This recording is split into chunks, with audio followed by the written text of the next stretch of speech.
마태복음 27장 51절에서 61절까지의 말씀. 이에 성소 휘장이 위로부터 아래까지 찢어져 둘이 되고 땅이 진동하며 바위가 터지고 무덤들이 열리며 자던 성도의 몸이 많이 일어나되 예수의 부활 후에 그들이 무덤에서 나와서 거룩한 성에 들어가 많은 사람에게 보이니라. 백부장과 및 함께 예수를 지키던 자들이 지진과 그 일어난 일들을 보고 심히 두려워하여 이르되 이는 진실로 하나님의 아들이었도다 하더라.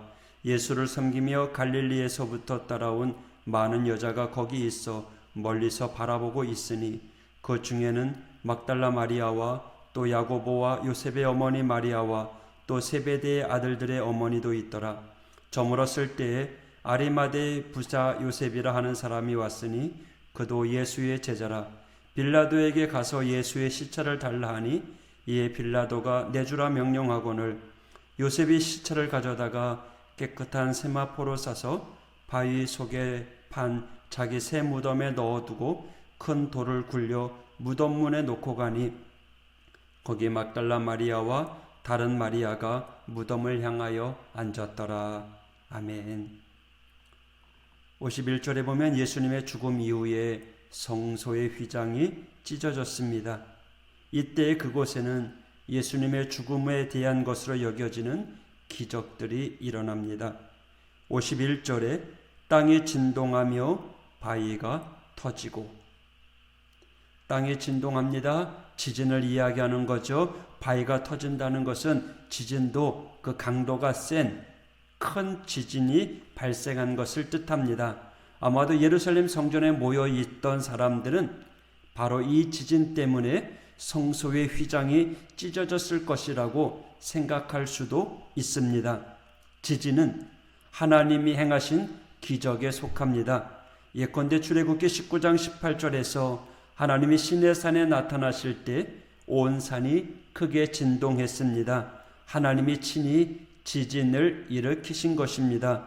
또한 열왕기하 19장 11절에서 하나님이 엘리야 앞을 지나가실 때 그곳에 지진이 있었습니다. 오늘 본문의 지진도 역시 하나님이 행하신 기적입니다. 그런데 이 지진은 예수님의 죽음 이후에 일어난 것을 기억해야 합니다. 하나님의 기적이 일어나는 곳에는 하나님의 뜻이 있습니다. 그렇다면 하나님은 우리에게 무엇을 말씀하시는 걸까요? 히브리서에는 너희는 삼가 말씀하신 일을 거역하지 말라. 땅에서 경고하신 일을 거역한 그들이 피하지 못하였거든. 하물며 하늘로부터 경고하신 일을 배반하는 우리일까 보냐. 그때에는 그 소리가 땅을 진동하였거니와 이제는 약속하여 이르시되 내가 또 한 번 땅만 아니라 하늘도 진동하리라 하셨느니라. 성소의 찢어짐과 동시에 나타난 땅의 진동은 마치 무서운 심판과 또 경고의 메시지처럼 들립니다. 십자가 죽음 이후 그때 바위가 터지고 큰 지진이 일어났습니다. 히브리서 12장 26절의 말씀처럼 장차 예수님이 다시 오실 때 하나님은 또 한 번 큰 지진을 일으키실 것입니다. 이때는 땅만 진동하는 것이 아니라 하늘도 진동시키실 것입니다. 하나님께서 모든 세상 삼라만상을 다 흔들어 심판하시는 그 시간이 있다는 거죠. 이 히브리서 12장 25절의 경고는 믿지 않는 자들에 대한 경고입니다. 그리고 약속은 예수 그리스도 안에 있는 자들은 모두 새하늘과 새 땅에서 예수 그리스도와 더불어 영원토록 왕노릇 할 것임을 말합니다.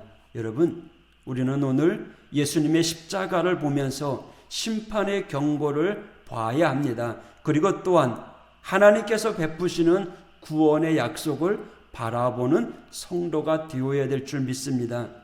이후에 52절에 무덤들이 열리며 자던 성도의 몸이 많이 일어나되, 무덤이 열렸다는 거예요. 앞에 기적과 연관이 있죠. 땅이 진동하고 바위가 터질 때 무덤들이 열린 것입니다.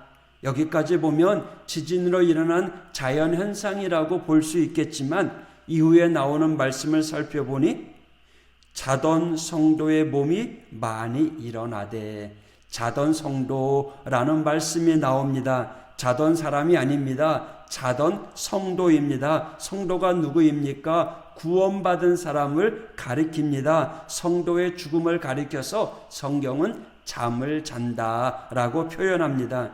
예수님의 십자가 사건, 그 죽음 이후에 무덤이 열리고 잠자던 성도들이 예수님의 부활의 일부로 기적으로 펼쳐지고 있다라는 거죠.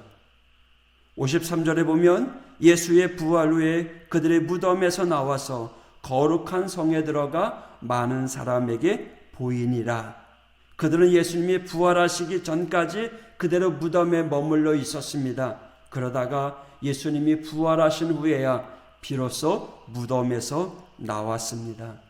고린도전서 15장 20절과 같이 예수님이 다시 살아나사 잠자는 자들의 첫 열매가 되셔서 성도들의 몸이 무덤에서 나와 많은 사람들에게 보이게 되었다라는 거죠. 물론 이건 믿는 자들에게만 보여진 사건일 수 있어요. 왜냐하면 분명 주님께서는 공생애를 통하여 자신을 믿어 의심치 않는 자들에게 기적을 보이셨거든요. 아마도 이 부활한 성도들은 거룩한 성에 들어가 많은 사람들에게 예수님이 다시 살아나셨고 믿는 성도들도 우리처럼 다시 살아나게 될 것이라는 것을 보이고 전하지 않았겠습니까? 우리는 이 십자가를 부활의 소망으로 고백하며 살아가는 겁니다. 오늘 거룩한 주일을 맞이합니다. 이 주일 우리가 하나님 앞에 예배하는 것은 십자가에서 죽으셨던 그 주님이 사흘 만에 다시 부활하신 것을 기념하는 그러한 날이 바로 주일입니다. 오늘 부활의 고백이 우리 모두에게 뜨겁게 일어나기를 원합니다. 십자가를 지고 나를 대신하여 죽으신 주님께서 그 주님으로 인해서 우리가 다시 살아날 것을 믿습니다. 그렇게 또 누군가는 십자가를 지고 주님을 따라갈 때 그곳에 하나님의 기적이 나타날 줄 믿습니다. 그리고 부활의 소망이 전해질 줄 믿습니다. 오늘 우리가 기억해야 될 것은 교회의 십자가를 바라보면서 우리가 지고 가야 될 그 십자가를 지고 가게 될 때 그곳에 하나님의 기적의 역사가 나타난다는 겁니다. 오늘 이 말씀을 생각하면서 십자가가 우리에게 절망이 아니라 소망이라는 사실을 깨닫고 내게 주어진 십자가 아멘하고 감당하며 열심히 사명으로 세워져 가는 우리 믿음의 성도가 되시기를 축복합니다. 기도하겠습니다. 하나님 아버지 감사합니다. 우리를 구원하기 위해서 십자가에서 죽으신 주님, 그러나 죽음으로 끝이 아니라 모든 이들에게 부활의 소망을 허락해 주신 주님을 믿습니다. 주님, 오늘도 그 소망으로 하나님께 예배하고 또 오늘도 그렇게 살아갑니다. 이 하루를 하나님 함께 동행하여 주시옵소서. 오늘은 내게 주어진 십자가를 지고 주님의 길을 걸어가게 될 때 오늘도 주님의 부활의 능력을 경험하며 오늘도 살아계신 하나님을 찬양하는 우리 믿음의 성도들 되게 하여 주시옵소서. 오늘도 하나님 앞에 예배하는 날입니다. 하나님의 온 마음 정성 다해 영이신 하나님께 예배하는 우리 모든 성도들 될 수 있도록 인도하여 주옵소서. 우리의 약함을 아시는 주님, 오늘 주님의 능력의 장중에 붙잡아 주시고 하나님 우리에게도 들어주시고 응답하여 주시옵소서. 예수님 이름으로 간구하며 기도하였습니다. 아멘.